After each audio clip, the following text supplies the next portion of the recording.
It's because things like this that Western entertainment is starting to go down, and you have Japanese and Korean entertainment on the rise.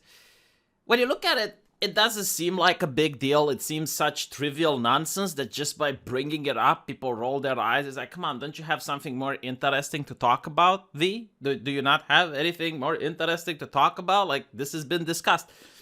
Here's the thing, right? When you're a person like me that reads the newspapers every single day due to what I do for a living, you notice a pattern. And when I will describe the pattern to you, you will start to realize it's like, oh, I noticed it as well. It's just that I couldn't articulate it. And that's why I'm making this video, so you can articulate it. Because the way Western entertainment used to work up till now is the same that Japanese and Korean entertainment work today. In order to get promoted, in order to get somewhere high, you need to have talent. It's through merit that people manage to climb the ranks. Like someone stars in a very popular movie and then more people want to see it. In America, things aren't going the same way. For instance, here's the perfect example. This article claims that Amazon's The Expanse actress calls for Fox News to be banned. Now, you probably watch The Expanse like I do. And the first question that you have is like, who the hell is this lady? And I had to think really long and hard, and I'm pretty sure that I could just easily look it up on Google and I'll be like, oh, but like I really couldn't place her anywhere. I think like she was the captain of that Martian spaceship, and she had maybe a couple of minutes on air and where she acted, and that's it. And that was in season 1. That's like 4 years ago. Like no one even remembers her. That's why they call it Amazon's The Expanse actress. They don't give her name, because if they would give the name of the character she played in the show, you're probably like, who is this? Who are we talking about, right? So it's a nobody. That's who he is. It's an absolute nobody. But this nobody wants to make a name for herself. And the way you make a name for yourself in American entertainment nowadays is not by doing some amazing performance. It's not by blowing the minds of the people that watch you on television. No, it's by having just crazy opinions, just saying ridiculous stuff. And the more inflammatory, the more people it pisses off, the better it is. Because you see, the gatekeepers of entertainment are and have always been the journalists. They're the missing link between the consumer and the people producing stuff. Now, this relationship in America is completely pathological. And I can tell you because I know the relationship between the journalists and the people producing stuff in Romania, and it's completely different. It's a healthy relationship.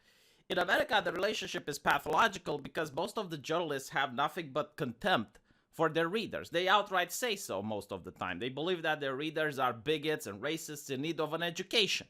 For you see, most of these journalists went to the same university together and they had high aspirations. Like they wanted to cover the news on CNN or MSNBC.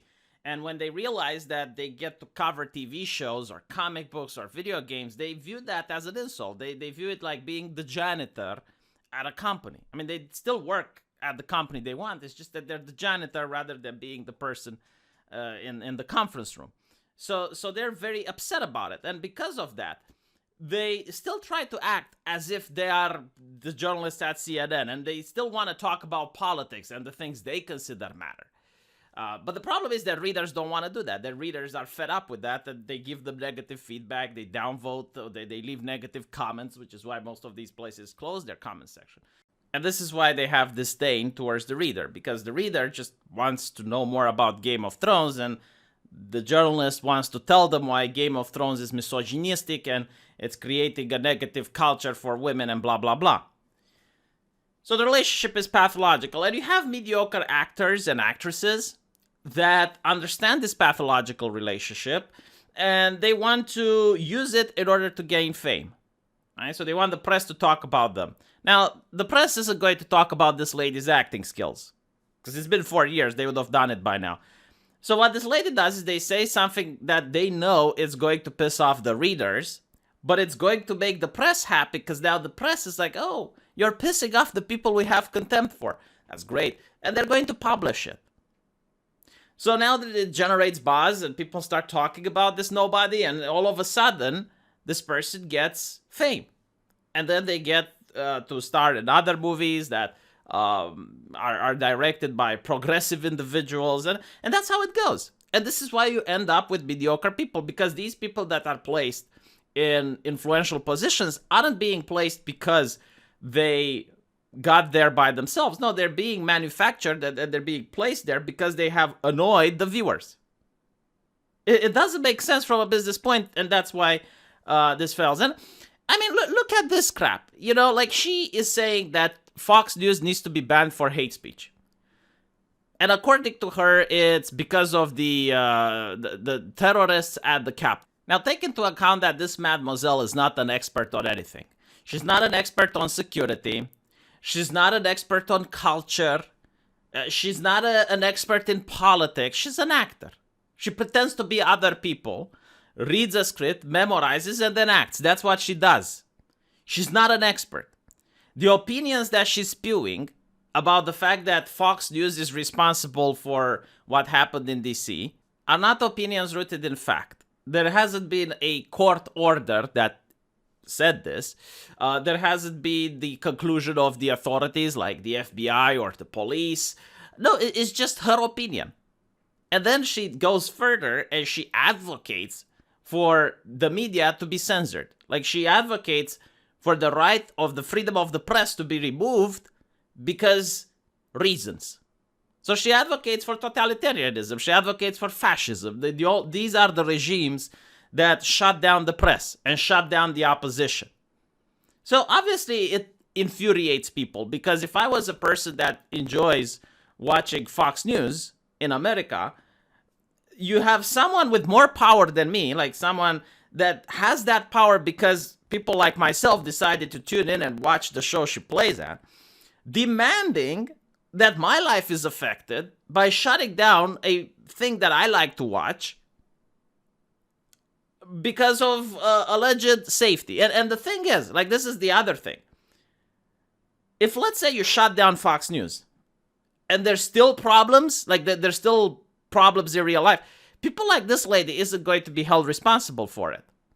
Because here's the thing, like, if I, let's say, would be an engineer, and I would say, you know what, we can put 100 kilograms on this lift. There's no problem, the lift will go up.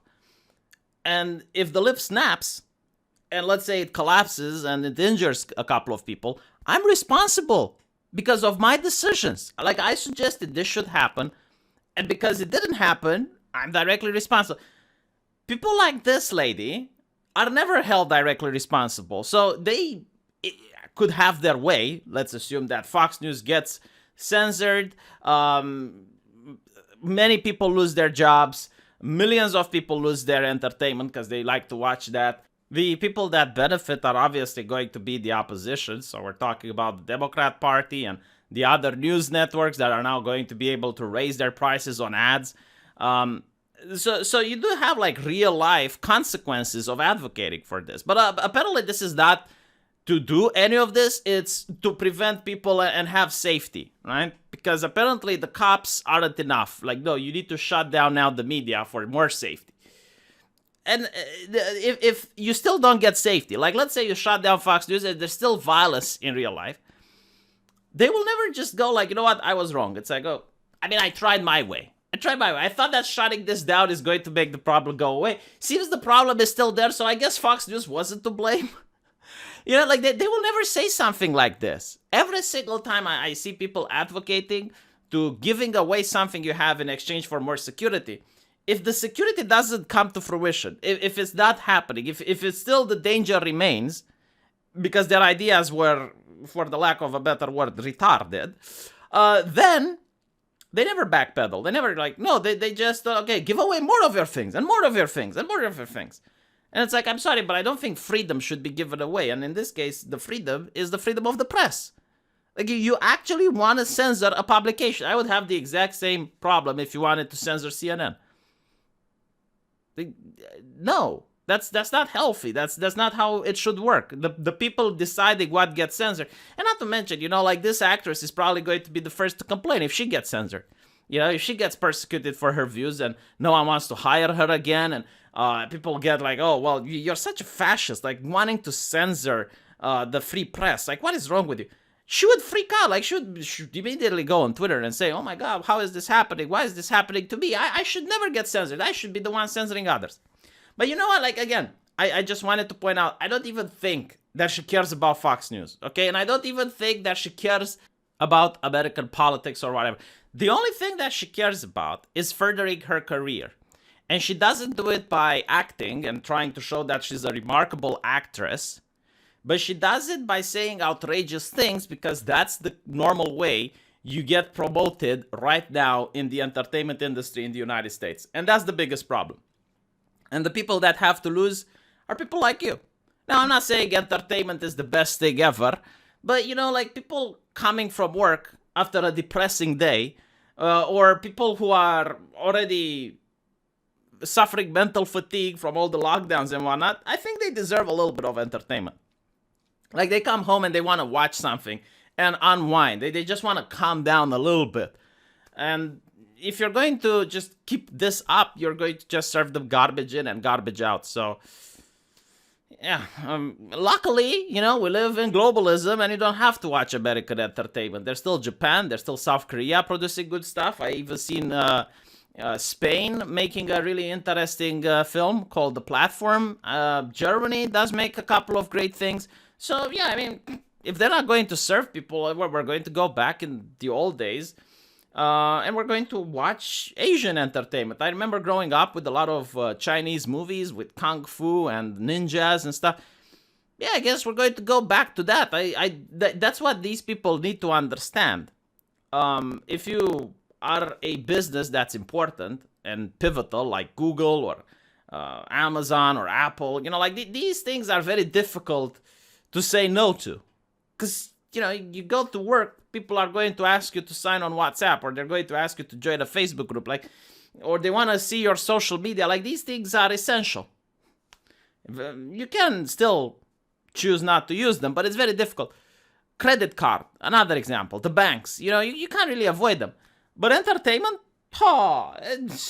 there are so many ways to avoid them, and there are so many other possibilities that, yeah, people are just going to switch. And in my opinion, it's just shameful, because I grew up with American entertainment and I have an emotional attachment to it. I like seeing the way Americans make TV shows and movies, and I don't want that gone. But unfortunately, they're doing their utmost best to crush this industry like they crushed the American comic book industry. Again, just to close it up there, this is just like mind-blowing, and I'll repeat it a couple of times until people understand it and start repeating it as well. One manga, one Demon Slayer, okay, one manga managed to outsell more than the entire American comic book industry, more than Batman and Superman and the Avengers. Like, all of these put together did not manage to outsell more than a manga. That is just insane. All right, like that's what we're talking about. That's how much they managed to crush this industry. And by the way, COVID didn't make it better. Let me know what you think, and I'll see you guys in the next video.